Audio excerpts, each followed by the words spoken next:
আসসালামু আলাইকুম ভিউয়ার্স, আজকে আবার চলে আসলাম নতুন একটি রেসিপি নিয়ে। মাত্র 100 টাকা দিয়ে পিওর নারকেল তেল হাতেই তৈরি করে নিতে পারবেন। একবার তৈরি করে বছর জুড়ে সংরক্ষণ করতে পারবেন। আর এই তেলটা ব্যবহার করার ফলে চুলগুলো ঝরবে না, পড়বে না, কালো হবে, লম্বা হবে এবং সিল্কি হবে। একদম কম খরচে এই তেলটা বাসায় তৈরি করতে পারবেন ইজি ভাবে। তেমন কোনো কষ্ট নেই, ঝামেলা নেই। ঝামেলা ছাড়াই বছর জুড়ে সংরক্ষণ করতে পারবেন এই নারকেল তেল। আর সাথে থাকছে মাত্র 3 মাস চ্যানেল ক্রিয়েট করে কিভাবে মনিটাইজেশন পেয়ে গেলাম সেটা আপনাদের সাথে শেয়ার করব। তো ধৈর্য সহকারে ভিডিওটি দেখবেন, ভিডিওটি স্কিপ না করে ফুল দেখবেন অনুরোধ থাকলো।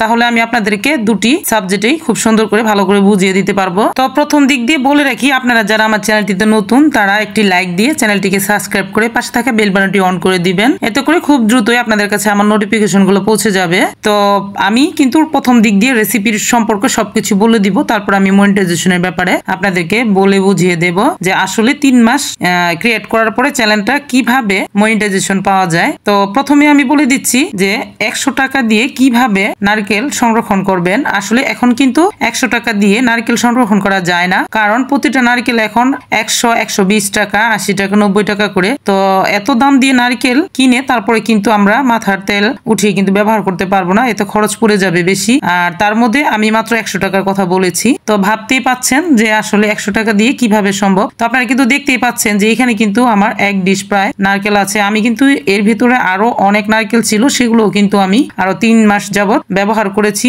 নারকেল তেল তৈরি করে। তো লাস্ট সময় আপনাদের সাথে শেয়ার করে দিলাম যে আসলে এটা আপনাদের সাথে শেয়ার করলে আপনারা হয়তো উপকৃত হবেন এর জন্য। তো আমাদের যে দুটি ঈদ থাকে, একটি হচ্ছে ঈদুল আজহা, একটি হচ্ছে ঈদুল ফিতর। এই দুটি ঈদের সময় কিন্তু বাজারে প্রচুর পরিমাণে নারকেল উঠে। আর যেহেতু আমরা ঈদের সময় সেমাইগুলো খেয়ে থাকি, তো সেমাইয়ের জন্য কিন্তু সবাই নারকেলটা কিনে থাকে। তো তার জন্য বিক্রেতাদের কাছে কিন্তু অনেক প্রচুর পরিমাণে নারকেল থাকে, তারা কিন্তু অনেক নারকেল নিয়ে আসে। সেক্ষেত্রে কিন্তু ওনাদের সব নারকেল কিন্তু ভালো পড়ে না। অনেক সময় দেখা গেছে কিছু নারকেলে পানি থাকে না, কিছু নারকেল ছিদ্র হয়ে যায়, পানি পড়ে যায়, তারপরে শুকিয়ে যায় এবং কি ভিতরে একটু স্পট থাকে, দাগ থাকে বা হালকা একটু দুর্গন্ধ থাকে। এরকম নারকেল গুলা কিন্তু ওনারা বিক্রি করতে পারে না, একটা সাইডে রেখে দেয়। তো সেই সময়টাতে যদি আমরা অল্প কিছু টাকা দিয়ে ওই নারকেল গুলা কিনে নিতে পারি, দেখা গেছে ওনারা কিন্তু একটা সাইডে রেখে দেয়।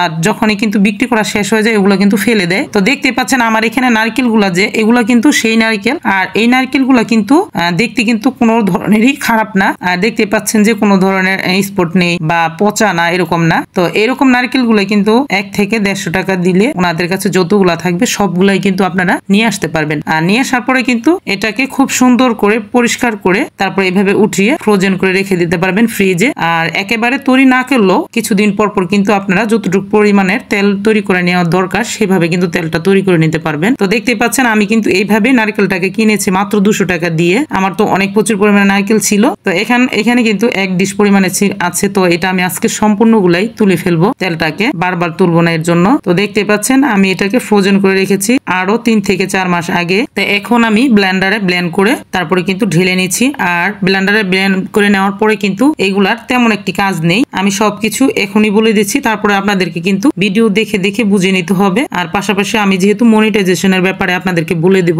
সেগুলোই আজকে শেয়ার করব। তো সবগুলো আমি ব্লেন্ড করে নেব। ব্লেন্ড করে নেওয়ার পরে এগুলাকে আমি হালকা একটু গরম করে নেব চুলার উপরে। হালকা গরম করে নিলে হবে কি যে এটাতে যে তেলটা থাকে, যেহেতু আমি ডিপ থেকে বের করেছি, সেই তেলটা কিন্তু জমাট বেঁধে আছে, সেটা কিন্তু আর জমাট বেঁধে থাকবে না এখানে। আর তেলটা কিন্তু গরমে গলে যাবে। তো খুব বেশি না, কুসুম হালকা গরম করে নিতে হবে। তারপরে একটি সুতি কাপড়ে করে চিপড়িয়ে এটা রস বের করে নিতে হবে। আর যখন সম্পূর্ণ রসগুলো বের হয়ে আসবে তারপরে কিন্তু কোনো সেরকম কাজ নেই, ঝামেলাও নেই। আপনারা চাইলে কিন্তু ব্লেন্ড না করে শিলপাটাও তৈরি করে নিতে পারবেন। আমি কিন্তু আগে শিলপাটাও বেটে এই তেলটা উঠিয়ে নিতাম। আমি কখনোই কিন্তু বাজারের কিনা তেলটা ব্যবহার করি না। এই তেলটা ব্যবহার করলে একবার মাথায় দিলে কিন্তু 1 সপ্তাহের মতন মাথায় থেকে যায়। আর বারবার কিন্তু চুল ধোয়ার কোনো ঝামেলা থাকে না। আর তেলটা কিন্তু কোনো ধরনের আঠালো হয় না বা দুর্গন্ধ আসে না। চুলটা খুবই সুন্দর ঝরঝরে হয়ে থাকে। আপনি যতদিন পর্যন্ত চুল না ধুবেন ততদিন পর্যন্তই কিন্তু তেলটা থেকেই যাবে। আর চুলে কোনো ধরনের জট অথবা আঠালো ভাব আসবেই না, কারণ এটা একদম পিওর তেল, তার জন্য। তো আমি এইভাবে রসটাকে তুলে নিয়ে যখনই সম্পূর্ণ রসগুলো আমার তুলে নেওয়া হয়ে যাবে, চিপড়িয়ে নেওয়া, তখন আমি এটাকে ডিপ ফ্রিজে রেখে দেবো 5 থেকে 6 ঘন্টার জন্য।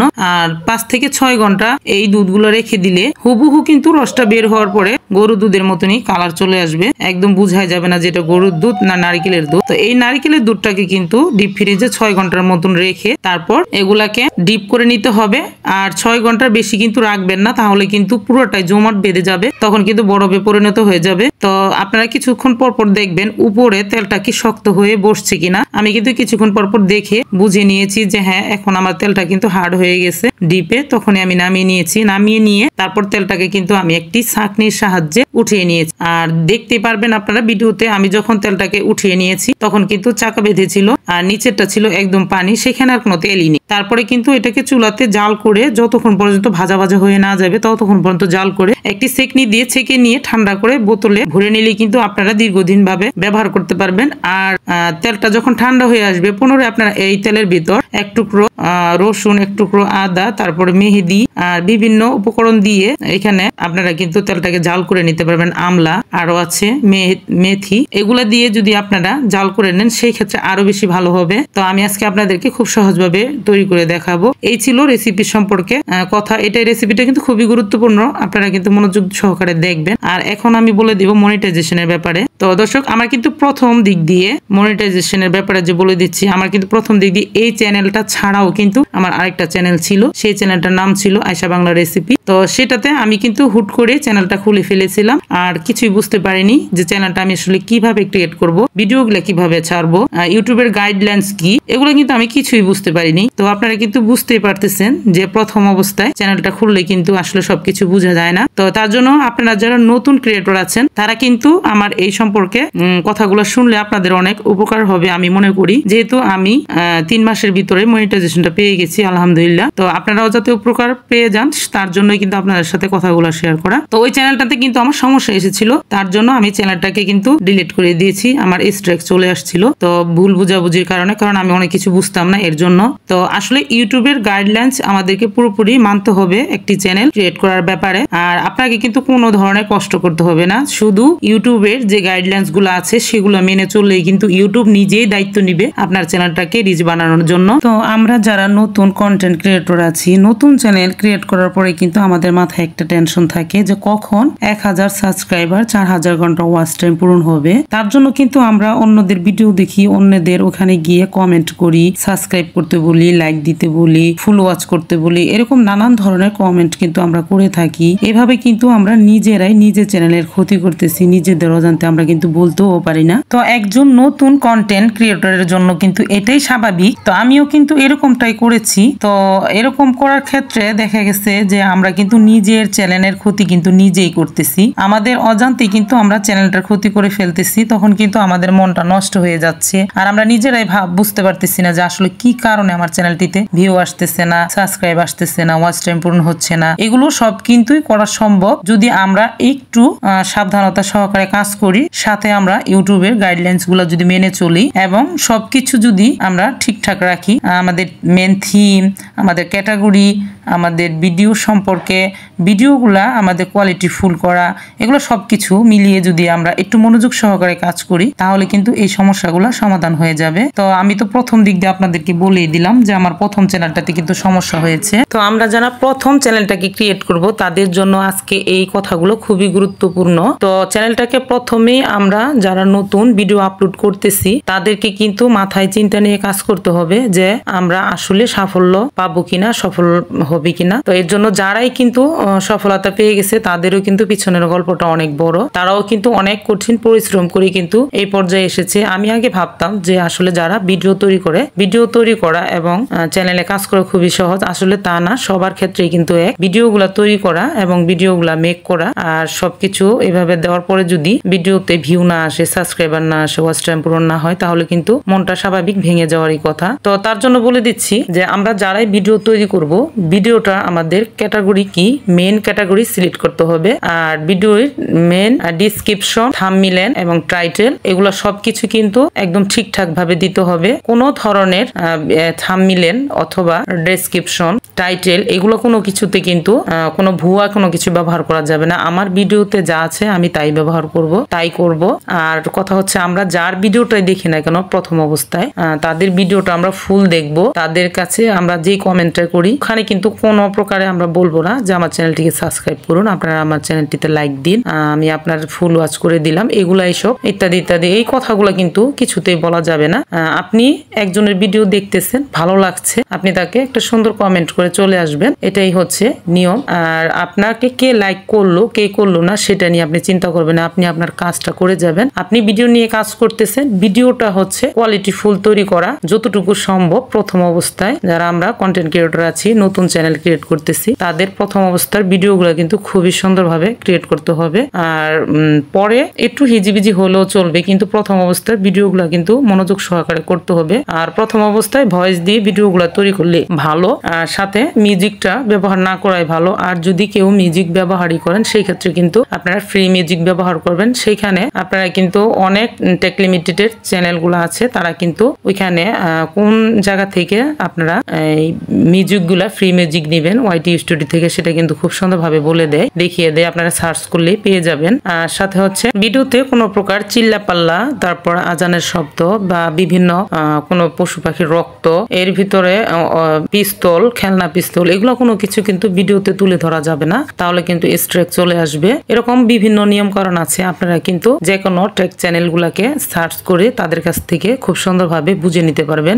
আর যখনই আপনার 1000 4000 ঘন্টা ওয়াচ টাইম 1000 সাবস্ক্রাইবার পূরণ হয়ে যাবে, তখনই কিন্তু আপনাকে অ্যাপ্লাই নাও বলে একটি নোটিফিকেশন চলে আসবে। আর আমার কিন্তু 3 মাসের সময় অ্যাপ্লাই নাও নোটিফিকেশনটা চলে আসছিল, তো আমি তারও 1 মাস পরে আমি মনিটাইজেশন অন করেছি। কারণ আপনার যখনই অ্যাপ্লাই নাও চলে আসবে 4000 ঘন্টা 1000 সাবস্ক্রাইব এগুলো সব পূরণ হয়ে যাওয়ার পরে, তখনই কিন্তু হুট করেই আপনি মনিটাইজেশনের জন্য পাঠিয়ে দিবেন না। কারণ সেইখানে আপনাকে আগে ভালো করে ভিডিওগুলোতে কোনো ধরনের ভিডিওগুলোতে কোনো রকম কপিরাইট ক্লেম আছে কিনা অথবা স্ট্রাইক আছে কিনা, কোনো সমস্যা আছে কিনা, টাইটেল, ডেসক্রিপশন, সাথে থাম্বনেল এগুলো সব মিল আছে কিনা দেখতে হবে। আর এটা বিশেষ করে মনিটাইজেশনের পূর্বে এটা কিন্তু করে নিতে হবে। ভালোভাবে সবগুলা ভিডিও চেক করে ভিডিওতে যদি কোনো সমস্যা থাকে তাহলে আপনি সেটাকে সমাধান করে তারপর কিন্তু ভিডিওটা একদম ফ্রি করে সবগুলা যতগুলো ভিডিও আপনি আপলোড করেছেন তারপরে আপনারা মনিটাইজেশন পাঠাবেন।